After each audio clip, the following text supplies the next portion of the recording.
तो नेक्स्ट हमारे पास आता है ब्रोमेटोमेट्री। ब्रोमेटोमेट्री के अकॉर्डिंग अगर हम इसको स्टडी करते हैं तो दिख रहा है सबको स्क्रीन में। तो ब्रोमेटोमेट्री के अकॉर्डिंग हम देख रहे हैं, तो यहाँ हमको क्या देख रहा है, पोटेशियम ब्रोमेट के टाइट्रेशन जैसे हमने अभी करी उसी तरीके से हमारे पास इसका प्रिंसिपल क्या रहेगा, प्रिंसिपल के फॉर्म में हम रहेंगे potassium bromate. Potassium bromate is a powerful oxidising agent which is reduce smoothly to the bromine in the presence of HCl and which is then oxidized to give the free bromine by the bromate excess।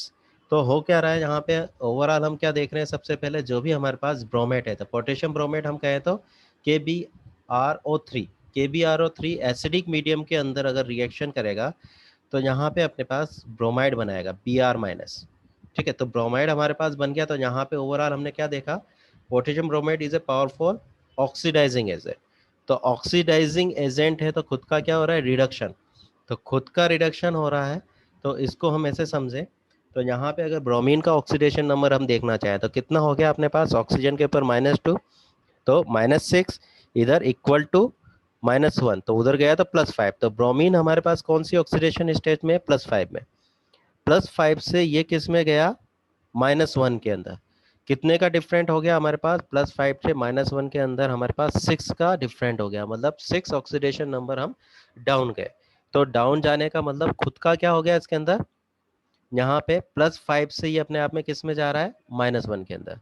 ठीक है, तो oxidation number का कम हो जाना, oxidation number का कम हो जाना मतलब खुद का क्या हो गया, रिडक्शन हो गया।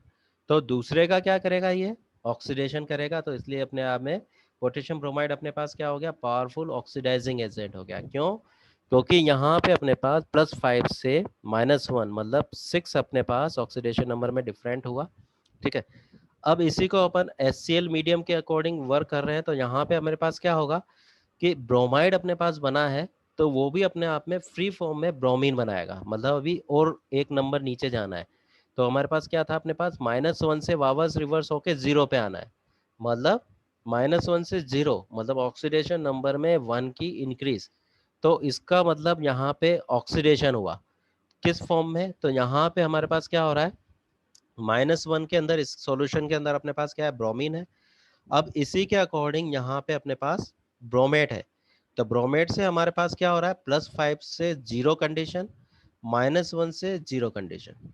ठीक है, तो एक कंसेप्ट में हम क्या कह रहे हैं, रिएक्शन में अगर +5 कंडीशन से 0 गया तो इसका रिडक्शन हुआ, -1 से 0 गया तो ऑक्सीडेशन गया। तो क्या ज्यादा है अपने पास, डिफरेंट में +5 ज्यादा है या फिर 1। तो हमारे पास डिफरेंट में हम क्या देख रहे हैं, +5 ज्यादा है। तो ओवरऑल जो सॉल्यूशन रिएक्ट करेगा वो किसकी तरह रिएक्ट करेगा, उसका ऑक्सीडाइजिंग एजेंट की तरह वर्क करेगा। क्लियर। तो हो क्या रहा है अपने पास, पोटेशियम ब्रोमाइड है पहले, तो वो ब्रोमीन के अंदर कन्वर्ट हो रहा है। उसी सॉल्यूशन के अंदर जो ब्रोमाइड अपने पास है, वो जो ब्रोमाइड अपने पास है वो अपने पास में पोटेशियम ब्रोमेट से रिएक्ट कर रहा है, ब्रोमीन ब्रोमेट, और इसकी वजह से एसिडिक मीडियम के अंदर अपने पास ब्रोमीन का फॉर्मेशन हो रहा है। तो ये अपने पास प्रिंसिपल हो गया। इसके अकॉर्डिंग, इस प्रिंसिपल के अकॉर्डिंग क्या है, पोटेशियम ब्रोमेट है। पोटेशियम ब्रोमेट से पहले हमारे पास क्या बन रहा है, पोटेशियम ब्रोमाइड बन रहा है। पोटेशियम ब्रोमाइड काफी माइन्यूट टाइम पीरियड के लिए उसके अंदर रहेगा, और वो अपने पास क्या हो रहा है, ब्रोमेट आयन से रिएक्ट करके वापस ब्रोमाइड आयन क्या बना देगा, ब्रोमीन बना देगा। ठीक है, तो इस तरीके से हमारे पास एक्सेस में जब हम ब्रोमेट लेंगे तो एक्सेस में ब्रोमेट से हमारे पास ओवरऑल ब्रोमीन का फॉर्मेशन होगा। तो यही इसका प्रिंसिपल है। इस प्रिंसिपल के अकॉर्डिंग अगर हम ओवरऑल बैलेंस रिएक्शन के अकॉर्डिंग देखें तो कैसे हो गया अपने पास, KbRO3 उसी सॉल्यूशन के अंदर अपने आप में ब्रोमाइड है, HCl हमने डाला है, ब्रोमीन का फॉर्मेशन हो रहा है, HCl अपने पास KCl और वाटर। तो यहाँ पे ओवरऑल चेंज क्या हो रहा है, इससे ऑक्सीडेशन नंबर इसमें +5 से 0, -1 से 0। ओवरऑल अपने पास सॉल्यूशन में क्या हो रहा है, रिडक्शन हो रहा है, मतलब ऑक्सीडाइजिंग एजेंट की तरह वर्क करेगा। तो यहाँ पे अगर हम देखें तो यहाँ हमने क्या देखा, the equivalent is there for 1/6 molecule. तो यहाँ हमने क्या देखा कि यहाँ अगर अपने पास एक मॉलिक्यूल्स अपने पास अगर ब्रोमीन का होता है, ठीक है, तो उसके अकॉर्डिंग अगर अपन इसको स्टडी करना चाहें तो यहाँ पे कितना है अपने पास, 2 ब्रोमाइड, मतलब 2 पोटेशियम ब्रोमाइड की जरूरत पड़ेगी इसके अकॉर्डिंग हमको बनाने के लिए। क्लियर। तो अगर मैं इसको कंपेयर किसके अकॉर्डिंग कर रहा हूँ, ब्रोमीन के अकॉर्डिंग और पोटेशियम ब्रोमेट के अकॉर्डिंग, क्लियर। तो यहाँ पे जब भी अपन कैलकुलेशन करेंगे तो किसके अकॉर्डिंग करेंगे, एक एटम के अकॉर्डिंग, एक ब्रोमीन एटम के अकॉर्डिंग।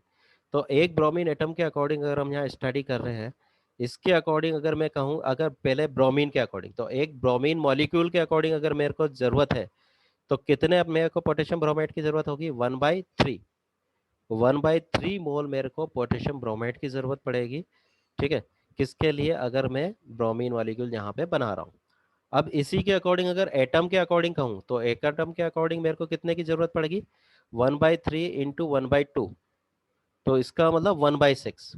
तो इसके अकॉर्डिंग यहाँ पे अपने पास कितना हो गया, 1/6 मॉलिक्यूल्स अपन को रिक्वायर्ड है।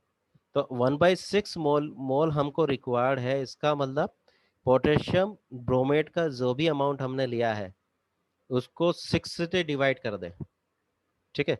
तो इतना ही अमाउंट हमको क्या बताएगा कि उससे हमारे पास एक ब्रोमीन एटम हमारे पास बना है, किसके अंदर, ऑक्सीडेशन स्टेट के अकॉर्डिंग। तो यहाँ पे अगर हम कहें KbRO3, तो उसका मोलिकुलर वेट अगर हम निकालेंगे तो कितना हो जाएगा, 167। अब यहाँ पे कितना अपने को मोल चाहिए, 1/6 मोल, तो 1/6 का मोल, ये तो एक मोल का वेट है, हमें कितने का चाहिए, 1/6 का, तो 1/6 का मतलब डिवाइड बाई 6, तो इसका मतलब क्या हो गया, 27.88 ग्राम, क्लियर। तो इसका मतलब इतना ग्राम हमें, अगर हमें पता हो कि पोटेशियम ब्रोमेट है, तो इससे हम क्या पता पड़ सकते हैं कि कितना ब्रोमीन एटम उसके अंदर काम में आया। तो at the end point of the titration free bromine appears, तो इससे हम ओवरऑल एटॉमिक फेज में कितना ब्रोमीन हमारे पास वर्क में आया, उससे हम ओवरऑल कितना हमारे पास पोटेशियम ब्रोमाइड हमारे पास कंज्यूम हुआ, तो उससे हम अननोन को फाइंड आउट कर सकते हैं, क्लियर। तो यहाँ पे बेसिक प्रिंसिपल हमारे पास क्या हो गया, पोटेशियम ब्रोमेट है, पोटेशियम ब्रोमेट इस बैलेंस रिएक्शन के अकॉर्डिंग कितना बना रहा है अपने पास, एक पोटेशियम ब्रोमेट से हम यहाँ पे 3 ब्रोमीन मॉलिक्यूल बन रहे हैं, 3 ब्रोमीन मॉलिक्यूल। तो एक मॉलिक्यूल्स के लिए अपने पास, ब्रोमीन के लिए कितना अपने पास चाहिए पोटेशियम ब्रोमेट, पूरे को अपन 3 से डिवाइड कर दें, तो एक अपने पास डिवाइड बाई 3 का मतलब यहाँ पे एक ब्रोमीन मॉलिक्यूल हो गया। तो इसके अकॉर्डिंग 1/3 मोल हमको किसके लिए चाहिए, पोटेशियम ब्रोमेट। अब इसी कंसेप्ट को मैं क्या कह रहा हूँ कि एक ब्रोमीन एटम के लिए कहूँ तो यहाँ पे 1/3 था अपने पास, 1/3 इंटू 2, तो अपने पास 1/6, तो 1/6 के अकॉर्डिंग मैं बात करूँ यहाँ पे इसको ओवरऑल, तो यहाँ पे अगर 2 है तो इसको डिवाइड बाई 2 करना पड़ेगा, तो यहाँ पे 1/3 डिवाइड इंटू 1/2, तो ये कितना हो गया, 1/6। तो एक एटम के लिए हमको 1/6 मोल पोटेशियम ब्रोमेट की आवश्यकता है। तो इस तरीके से हम अगर इसका मॉलिक्यूलर वेट निकाल लें, कितना कंज्यूम हुआ, उससे हम अगर नंबर ऑफ मोल्स को निकाल लें, तो नंबर ऑफ मोल्स हम कैसे निकालते हैं, वहाँ पे कितना उसके अंदर ब्यूरेट से हमारे पास वॉल्यूम कंज्यूम हुआ, तो हमको किस में मिल गया, ml में मिल गया। मोलरिटी में हमने सॉल्यूशन बना रखा है, तो मोलरिटी इंटू वॉल्यूम किसको बताएगा, मिली मोल को बताएगा। तो मिली मोल हमको पता लग गया, तो उससे हम क्या पता लगा सकते हैं कि कितना उसके अंदर ब्रोमीन का एटम है बना, तो कितना ब्रोमीन का एटम बना, तो उससे हम उसके अंदर जो भी हमारे पास अननोन है उसको हम फाइंड आउट कर सकते हैं। तो यहाँ पे आईपी फैक्टर हमारे पास हो गया। इसी को अगर हम समझें तो इसके लिए हमें क्या बनाना पड़ेगा, पहले preparation of the 0.0167 m KbRO3 solution. तो इसको बनाने के लिए हम क्या कह रहे हैं, तो सबसे पहले पोटेशियम ब्रोमेट के नेचर को समझते हैं। Potassium bromate is usually available in the high state of purity, तो ये आसानी से हमको मिल जाता है प्यूरिटी के फॉर्म में। The analytical reagent produce has a assay value of 99.9%। तो इसके अकॉर्डिंग हम जब भी पोटेशियम ब्रोमेट यूज करेंगे तो उसके अंदर स्ट्रेंथ कितनी दिखेंगे, 99.9। The substance can be dried at the 120 to 150 degree Celsius is anhydrous. तो इतना टेम्परेचर देंगे तो एनहाइड्रस कंडीशन में हमको पोटेशियम ब्रोमेट मिल जाएगा। The aqueous solution kept at the indefinitely and it can therefore be employed as the primary standard। तो इसको हम किस फॉर्म में यूज कर सकते हैं, प्राइमरी स्टैंडर्ड के फॉर्म में यूज कर सकते हैं। And it's only disadvantage is that the 1/6 of the relative molecular mass is a comparatively small quantity। तो यहाँ पे हमारे पास, ये तो बस कहने की बात है, वो तो हम तोल के निकाल लेते हैं कि 1/6 मोल हम यूज कर रहे हैं, मतलब एक मोल को भी हमने 6 बार तोड़ दिया, क्लियर। तो इसको बनाने के लिए हम क्या कर रहे हैं, मोलर सॉल्यूशन बनाएंगे, जैसा कि अब प्रैक्टिकल के अकॉर्डिंग हम बात करते हैं। तो प्रिपरेशन हम क्या कर रहे हैं, m बराबर gram weight divide by molecular weight into 1000 divide by ml। तो ये फॉर्मूला हम लेते हैं, तो इधर m की जगह कितना कर देंगे 0.0167 इक्वल टू ग्राम वेट को हमने छोड़ दिया, नीचे मॉलिक्यूलर वेट लिख दिया, मॉलिक्यूलर वेट इसका अपने पास है तो मॉलिक्यूलर वेट लिख दिया इंटू 1000 इंटू ml। तो ml में हम कह रहे हैं तो यहाँ पे ml भी हमने 1000 में बना रहे हैं, 1 लीटर के लिए यूज कर रहे हैं तो 1000 कट जाएगा, तो हमारे पास क्या हो गया, जब हम इसको मॉलिक्यूलर वेट से इंटू करेंगे तो हमारे को कितना बनाना है 0.0167 m equal to gram weight divided by molecular weight जो कि कितना है अपने पास 167 ग्राम।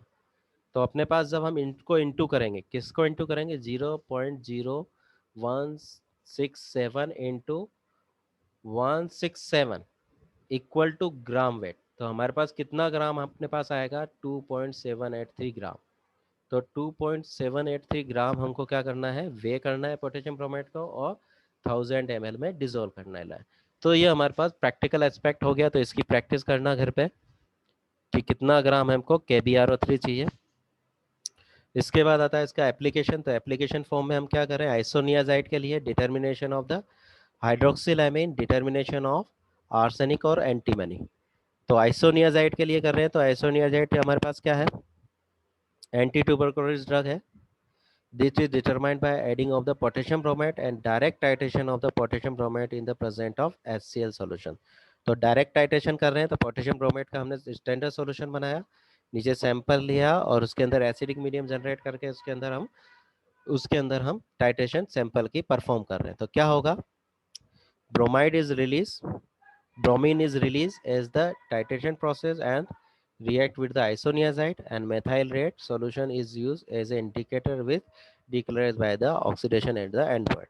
तो यहाँ पे ब्यूरेट के अंदर हमने क्या कर दिया, जो भी स्टैंडर्ड सॉल्यूशन बनाया है पोटेशियम ब्रोमाइड का उसको हमने फिलअप कर लिया, कॉनिकल फ्लास्क के अंदर हमने सैंपल ले लिया और उसके अंदर मेथाइल रेट लिया। जैसे ही हम टाइट्रेशन कराएंगे तो यहाँ पे अपने आप में क्या है, मेथाइल रेट के कलर चेंजिंग के अकॉर्डिंग एंड पॉइंट को हम आइडेंटिफाई कर लेंगे और उससे हमें पता पड़ जाएगा कि आइसोनियाजाइड कितना है। मगर कितना है वो कैसे पता पड़ेगा, उसके लिए हमें उसका फैक्टर निकालना पड़ेगा। तो कितना फैक्टर है, तो स्टैंडर्ड फॉर्म में हम देखते हैं आईपी फैक्टर। तो आईपी फैक्टर में हम क्या कह रहे हैं कि अगर इतना 0.0167 m KbRO3 अपने पास है 1 ml, तो वो कितने आइसोनियाजाइड से रिएक्ट करता है, इतने से। तो हम ब्यूरेट में जो हमारे पास ml में रीडिंग आई है, जो हमारे मोलरिटी का सॉल्यूशन हमने बनाया है, तो उससे हम क्या कर सकते हैं, कितना आइसोनियाजाइड से रिएक्ट हुआ, तो डायरेक्टली हम आइसोनियाजाइड की हम कंसंट्रेशन को फाइंड आउट कर सकते हैं। तो इस तरीके से हम यहाँ पे ब्रोमीमेट्रिक मेथड को परफॉर्म करेंगे। ब्रोमीमेट्रिक मेथड में हमारे पास प्रिंसिपल क्या है, सबसे पहले ब्रोमेट आयन है जो कि ब्रोमाइड बनाएगा, फिर ब्रोमाइड और ब्रोमेट अपने आप में रिएक्शन के ब्रोमीन बनाएगा। तो ओवरऑल जो रिएक्शन है डिस्प्रोपोर्शनेशन रिएक्शन, इसके अंदर हमारे पास क्या हो रहा है, ऑक्सीडेशन नंबर +5 से 0 के अकॉर्डिंग और -1 से 0 के अकॉर्डिंग चेंज हो रहा है। तो ओवरऑल ज्यादा क्या है हमारे पास, +5 to 0। क्लियर। तो इसका मतलब इसका रिडक्शन तो स्ट्रॉन्गेस्ट ऑक्सीडाइजिंग एजेंट की तरह वर्क कर रही है। एसिडिक मीडियम में रिएक्शन हो रही है, इसके लिए हमारे पास अगर रिएक्शन के लिए बोले तो 1 एटम के लिए हमारे को 1/6 मोल KbRO3 याद रखना है। और उसकी कैलकुलेशन से हम क्या कर सकते हैं, ब्रोमाइड जो ब्रोमीन है उसके ब्रोमाइड के अकॉर्डिंग कितना ब्रोमीन हमारे पास रिलीज होगा, कितना KbRO3 पोटेशियम ब्रोमाइड यूज हुआ, उससे हम वहां पे एंड पॉइंट पे अननोन की कंसंट्रेशन को फाइंड आउट कर सकते हैं। तो इस तरीके से हमने ब्रोमीमेट्री को हमने स्टडी